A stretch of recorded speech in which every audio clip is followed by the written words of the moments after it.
Right, hello, today with Peak Wildlife Park. We've never done it before. I think you see here's what an idea of what they've got. Got polar bears, which I've never seen before. So I've never really seen a red squirrel. So anyway, it's time to go, crackers.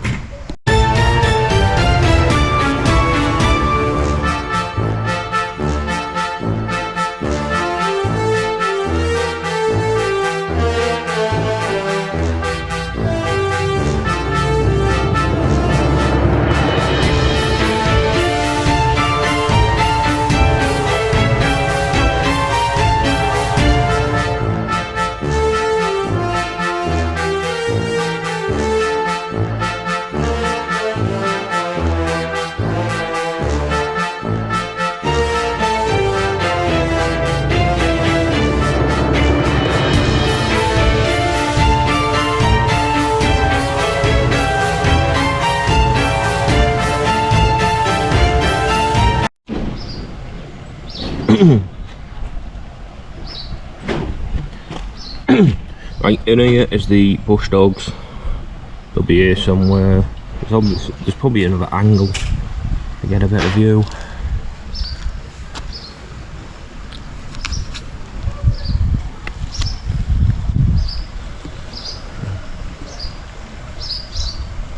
So I'll have a look and see if I can find her.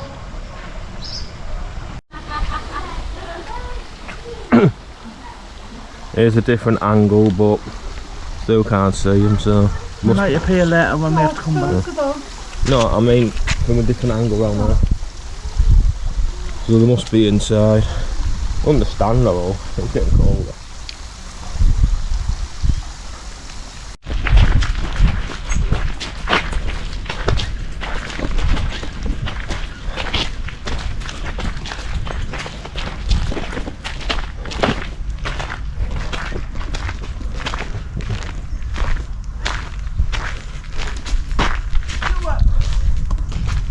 Well, we're getting to that in a second.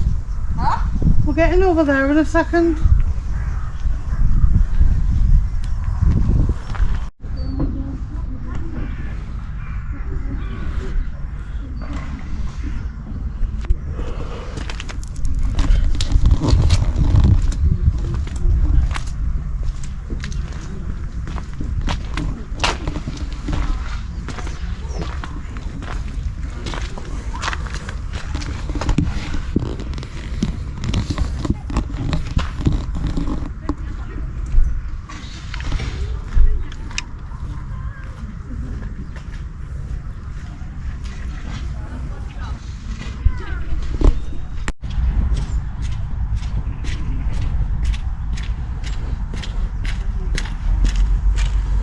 Who's called Billy?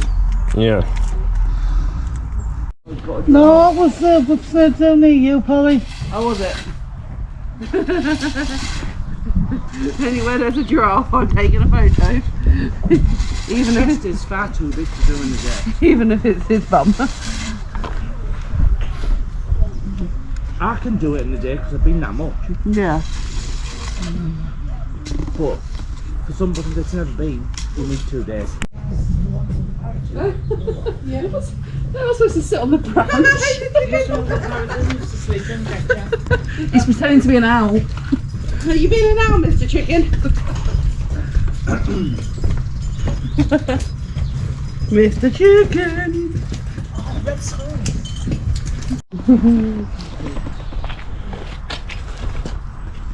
His little face.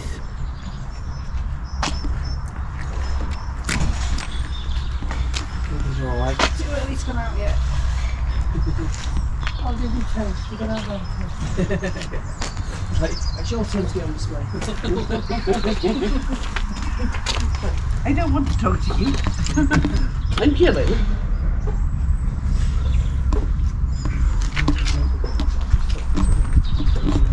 You chilling? Yeah? You having a chill? Oh.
The ringtail one. Yeah. Yeah. They're on in certain zoos, that's right. Yeah. I don't know what that one is. Got this. That's the difference. Leave her again.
I got. Hello. Darling. Oh, hello. They never come that close to you at other zoos.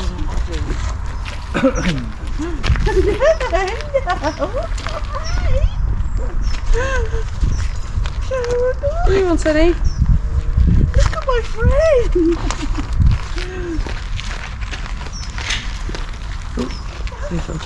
Yeah.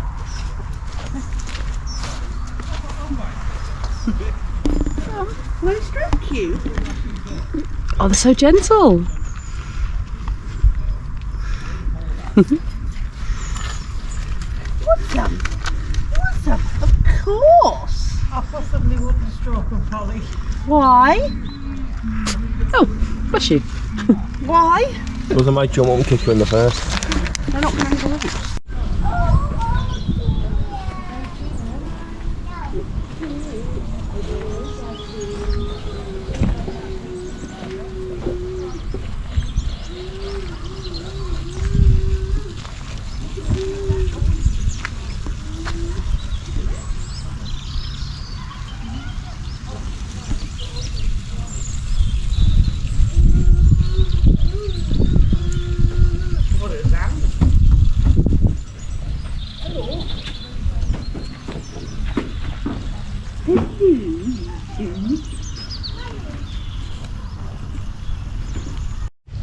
Oh, Miley goes and points to it and goes, who?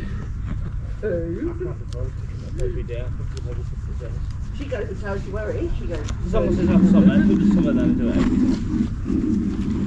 Took the front. There's only one dog. When there was 2 dogs in there every day, Yeah, well, especially in the winter. it's you and your friend. who likes that? He like you. Hang on, I'm going to try and do it.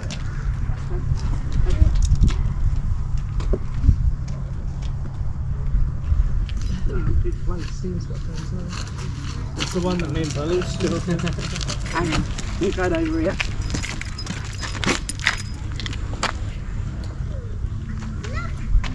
I can't get everyone in.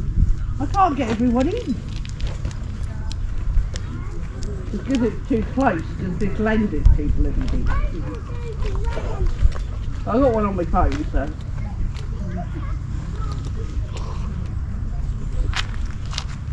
It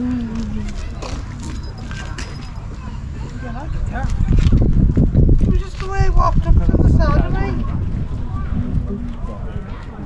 Oh, it's coming. Oh, I got it.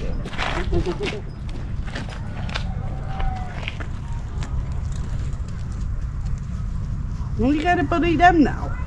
Probably. Hello. Are you coming for a stroll? Come on. Hi. Oh, hello.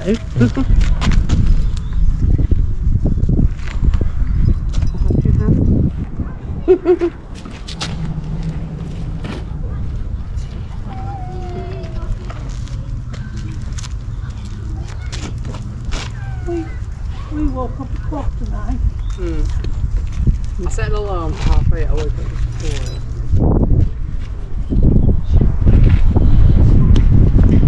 You put them up. This is Everard's.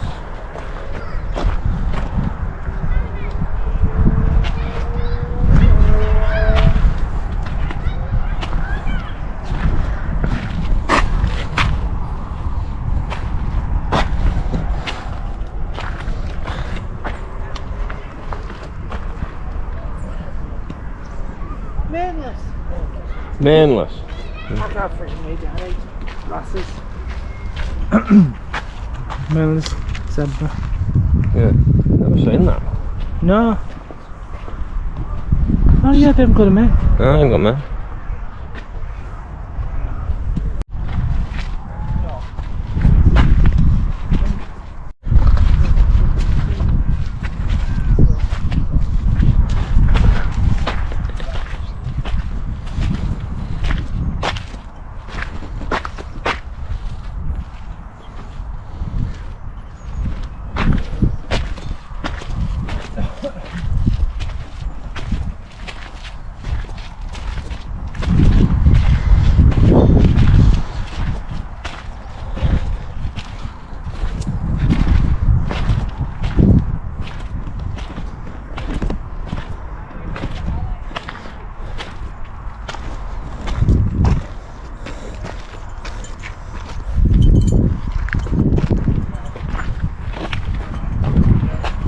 I think we're in a valley. What? I think we're in a valley. Like water. That's probably valued more than light waterfall. What is that?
Have you had enough pumpkin? I was eating it a minute ago.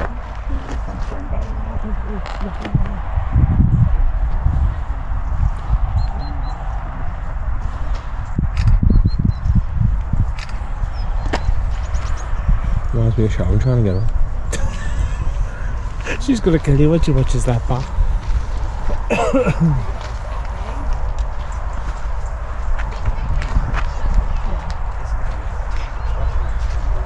I think the polar top might be in the other enclosure of Clay, so he's lowering them over there.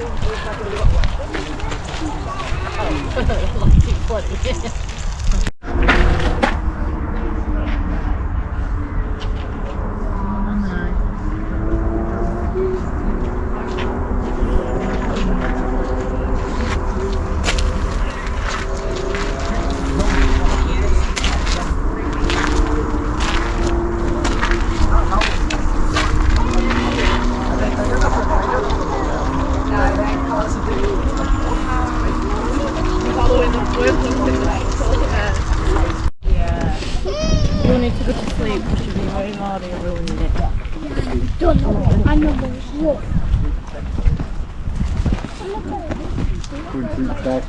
Where's its bed? Oh, it rolled. It's like pointing in,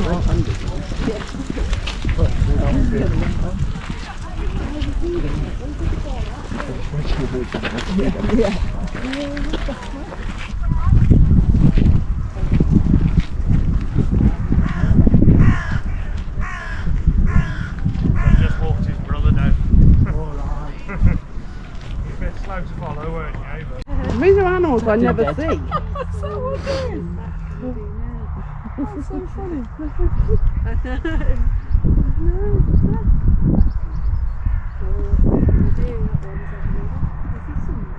It's not that hot.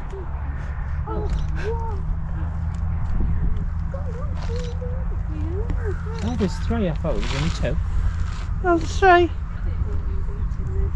When the girls up on that platform, do you only look like there was 2? There was. The other one was on the bridge where it still is. Oh, I didn't see that earlier. Look at this, right? If I go that way, you ready? Are you ready for this?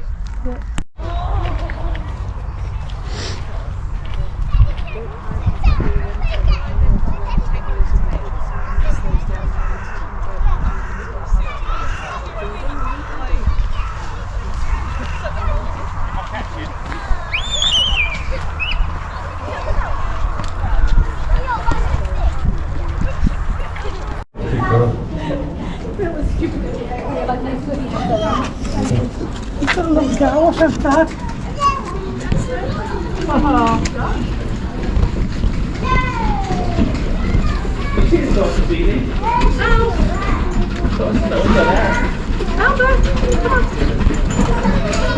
They're not greedy, they just eat until they're full, so don't worry if they don't seem like they're too interested in the fish. They probably had a big breakfast this morning, so they'll probably eat more a little bit later on, so don't worry if it seems like there's some that aren't eating at all. But we've got little Rico down here who's very hungry by the looks of it. So Rico was actually hand-reared here at the park, so she's very humanised. She absolutely loves people. So even when she's not hungry, you will tend to find that she's hanging around our feet, getting in our way, generally being a bit of a cute little nuisance. She doesn't think she's a penguin, basically. She thinks she's a little black and white person. So that's why she loves hanging around with the people. So, we've got a few more on the way over. Who have we got? Okay, so we got, I think it's, so we got Keith, who's just on his way over now. And we have, who's this, who's just coming out of the water. We have, can't see it just from that angle. Oh, we got Belle. So this is Keith and Belle. So we tell these guys apart by their spot patterns on their chest. So you'll notice they've all got spots on their chest. Those spots actually make a pattern. No two penguins have the same pattern of spots on their chest, just like our fingerprints. No two people have the same fingerprints. So that is a really easy way of being able to tell them apart. It doesn't happen overnight. You have to work with these guys for a very long time before you can tell who's who by their spot pattern. But once you can tell, yeah, it never goes away basically. So I'll tell you a bit about these particular penguins. So this species of penguin is called the Humboldt penguin, and you can find them in the wild in South America. So I know we normally think of penguins as being cold climate animals. You think of them standing in the Antarctic like you see on TV. But the truth is the world is a very big place. There's actually 18 different species of penguin in the world. Some of them come from hot countries and some come from cold countries. So you can get penguins in hot countries like Australia, Africa, the Galapagos Islands, and you can get penguins in South America like these guys. So they are native to Peru and Chile in the wild. So for that reason they are a warm climate penguin. So one thing of course people always ask us here at the park is if these are a warm climate penguin, how do they cope here in the UK? Because obviously most of the year round it's not hot and sunny like it is in Peru and Chile. Most of the time it is actually cold and wet. But bear in mind, penguins spend about 80% of their time in the water, and of course the water is cold and wet, so penguins have the ability to deal with very cold, wet conditions. Can you see them? So you'll actually find they've got 2 layers of feathers, so they look quite smooth. That's because they've been swimming, so their outer layer sort of smooths together to give them a nice waterproof layer, and then of course underneath they have a shorter, much coarser layer of feathers, which basically trap in the nice warm air and keep these guys nice and insulated. So when the penguins are swimming in the water or standing around on a cold day, though the penguins are cold and wet to us, the actual animals underneath are quite warm and dry because they've always got those waterproof coats and those nice warm jumpers on. So that's an interesting fact about penguins. Are you eating my trousers? So Rico's a bit of a trouser nibbler as well, aren't you, sweetheart? So you probably notice when these penguins are eating, they aren't chewing the fish, they just gulp it down all in one go. So that's because if you see a penguin with their mouths open, you will notice they don't have teeth in their mouths like we do. What they do have is like sharp spikes that go down the back of the throat and down the back of the tongue, and those spikes basically act as the penguin's teeth. So when they gulp a fish down, that basically mashes up the fish, chews it up on its way down to the stomach. So it's the opposite to us basically. Whereas we chew our food in our mouths then swallow, these guys swallow it whole in their mouths and then it gets chewed up on the way down. So that's why we're feeding them what we are at the moment. This is a fish called a sprat, and this is their whole diet here at the park. Nice, small, easy to swallow size fish, similar to a sardine.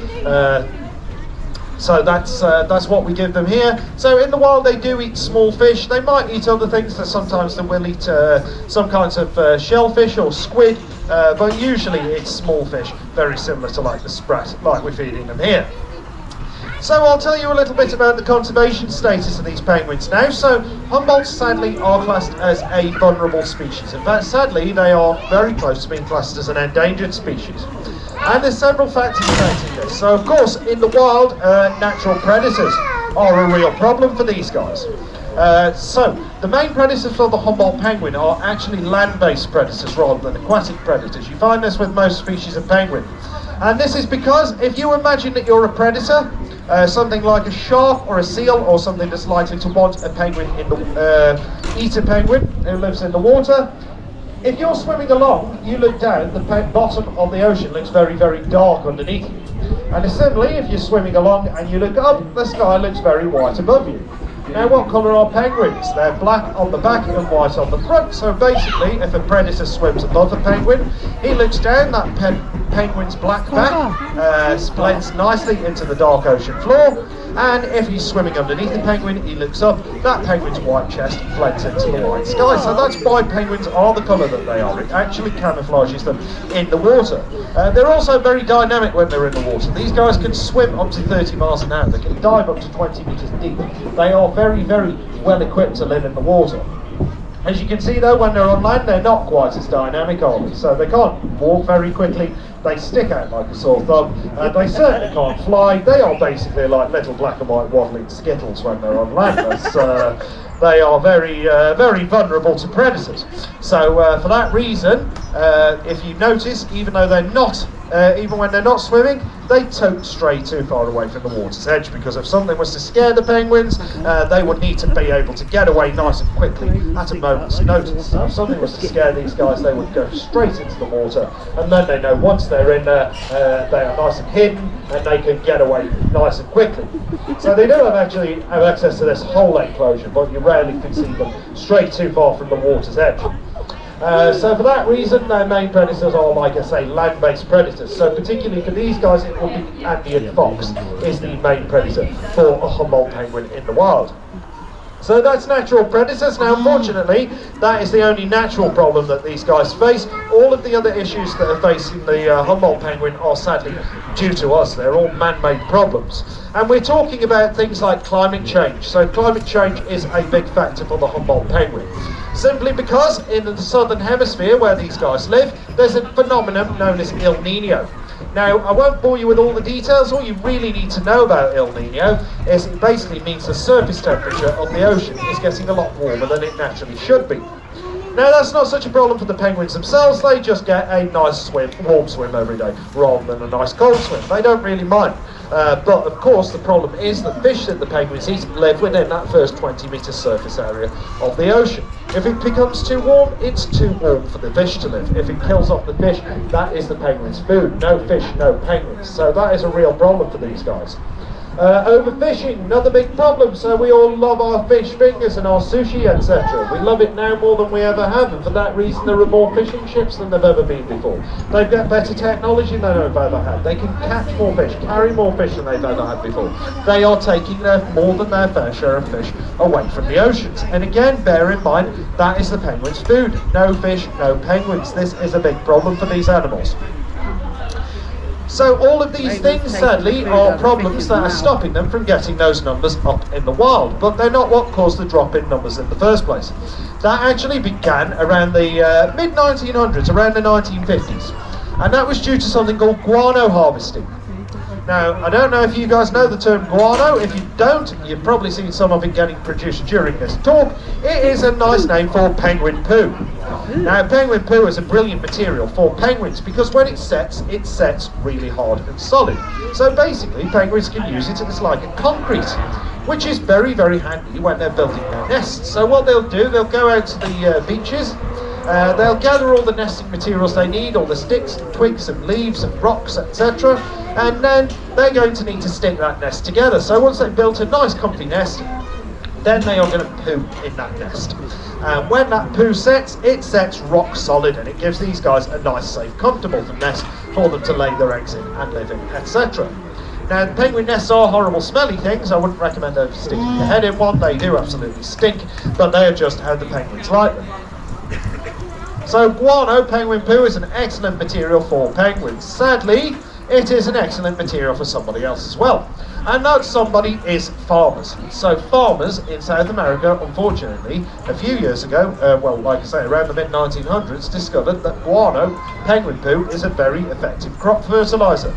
So what did they do? They started harvesting these penguin nests. They started going in there with their big diggers and the trucks and the tractors and destroying these nests to extract this fertiliser. They would tear them to pieces. Of course, this had a massive knock-on effect for the numbers of wild penguins, because any penguins in there at the time were killed, any eggs were destroyed, any that weren't, obviously their nests have been destroyed. That's another breeding season gone for these guys. So it became such a big industry, it caused a massive drop in these guys' numbers. Now, luckily, penguins, Humboldt penguins are now a protected species. I'm not saying guano harvesting doesn't happen at all anymore. It does still happen, I'm afraid, but it's harvested a lot more sustainably than it used to be. The problem, however, now is that they've already done the damage. They've already caused that drop in the numbers. And because of things that I've already mentioned, like natural predators, climate change, overfishing, etc., the penguins are finding it very difficult to get those numbers back up again in the wild.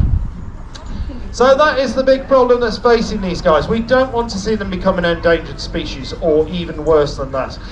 So here at Peak Wildlife Park, we support an organisation which is called SPNISCO. And SPNISCO do a lot of great work. They do rescue and release work with the penguins out in South America, and they also do a lot of beach conservation. What they're basically trying to do is conserve the beach areas so that the penguins have a nice, safe, comfortable, happy place where they can live, lay their eggs, rear their families, etc. So SPNISCO do a lot of great work. So if you did want to look a bit more into that organisation when you get home, you will be very welcome to. That is certainly worth doing. And actually, if any of you have adopted any of our penguins here at the park, you've actually already donated some money to this charity. So some of the money for that adoption certificate has gone to pay for the fish that we're feeding our penguins here. So it's gone to help the penguins that live here at the park. And some of it has gone all the way to South America to help the people working with the penguins in the wild as well. So thank you very much for that. Right guys, well I hope you've enjoyed listening to me. The penguins have been quite hungry and put on quite a nice little show this afternoon. I think there might be some penguins up at the top pool as well that we'll throw.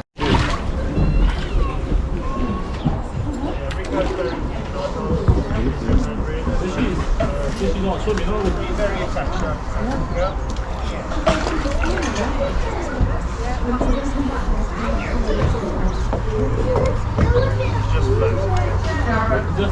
Wow. Is there?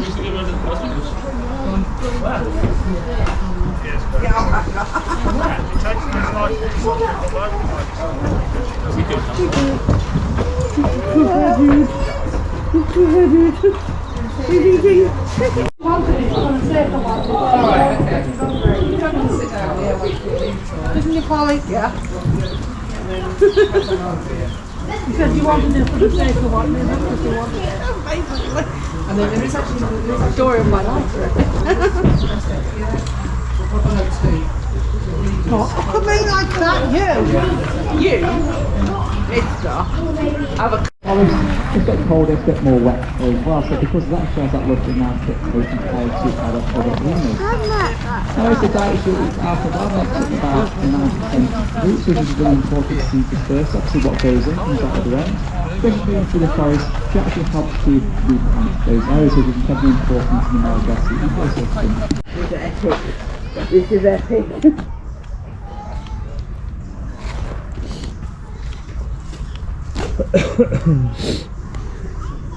Yes, the kneecap. That is just epically epic.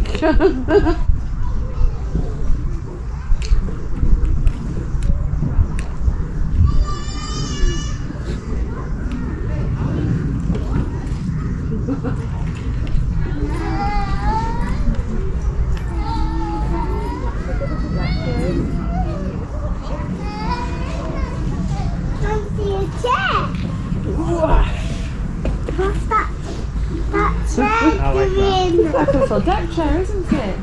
What that? I knew you'd do it eventually.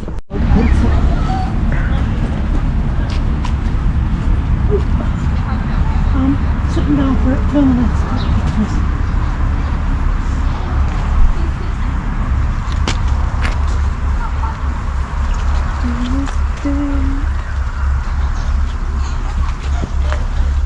Amazes me really because they're quite chunky animals and look at how skinny their legs are at the bottom. Yeah.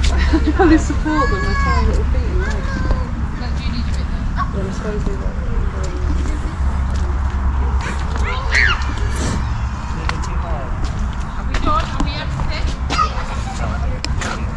Come on. That's it.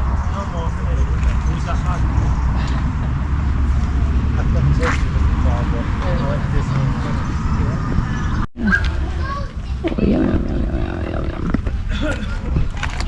Anybody else? No? Come on then.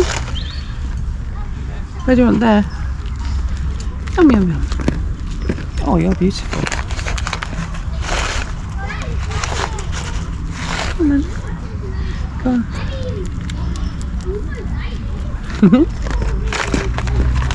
Let's have some of the others if they want. Have to wait. Somebody else can have a go.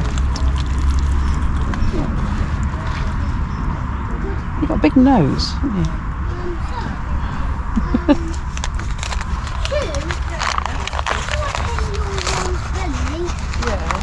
We've not seen one for 55 years because I'm kind of munching bellies. Not bothered about us. Yeah, no, like I'm talking about how long was you in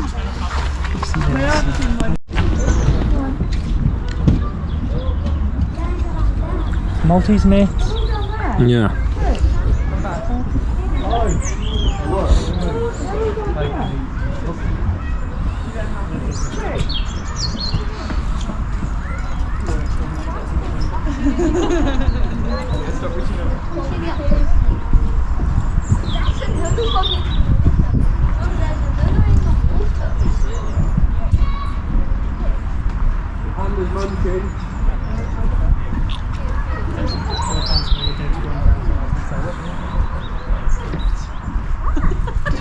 blonde hair. Why you describe your hair as that?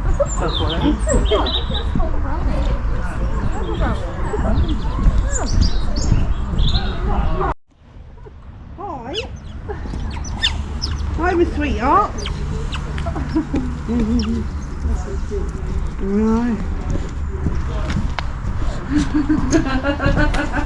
They're running. They just come in and go. Do you? Oh, are they? Oh, they're on there. Yeah, they just have a drink. Mr. Walker.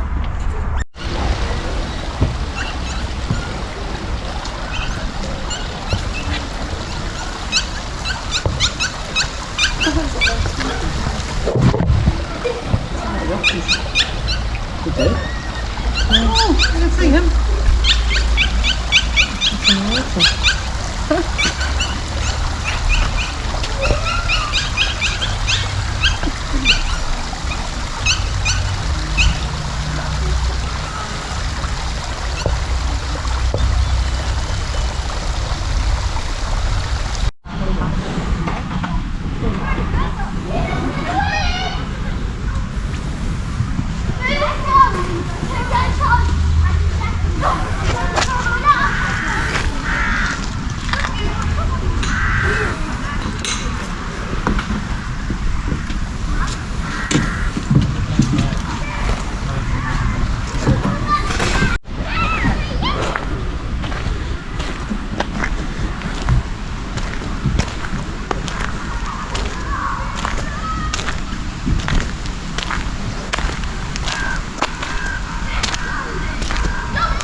Got a feeling they're over there maybe.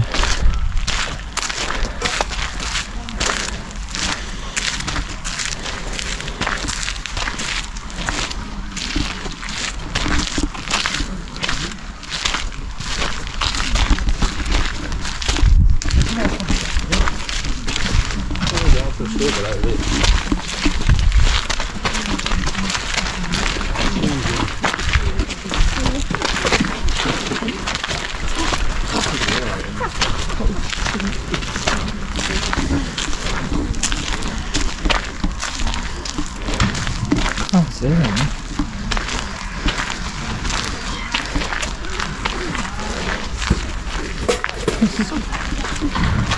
About 20 years since I last seen a red squirrel. This used to be in Stuart's Park till the grey ones took over. Oh, there's one. Let me try.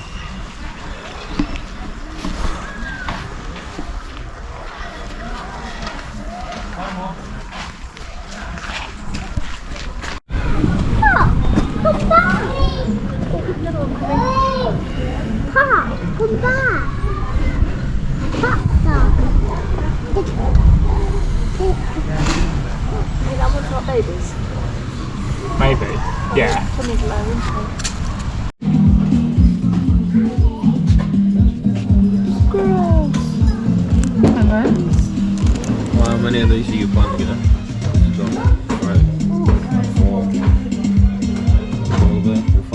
That's 6. 6. You've got to make that one more.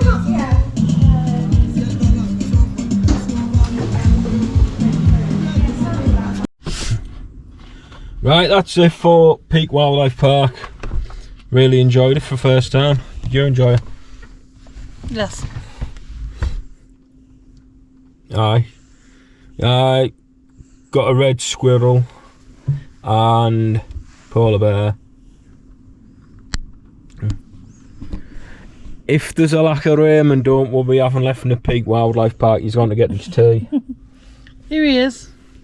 So please like, comment, subscribe. Theme Park Rat. You can find us on Facebook, Instagram, TikTok and Threads. Yep. And he's back to do his spiel. Yeah. So get out of them theme parks and don't go too crackers. Right, so we'll see you at the next one. Bye.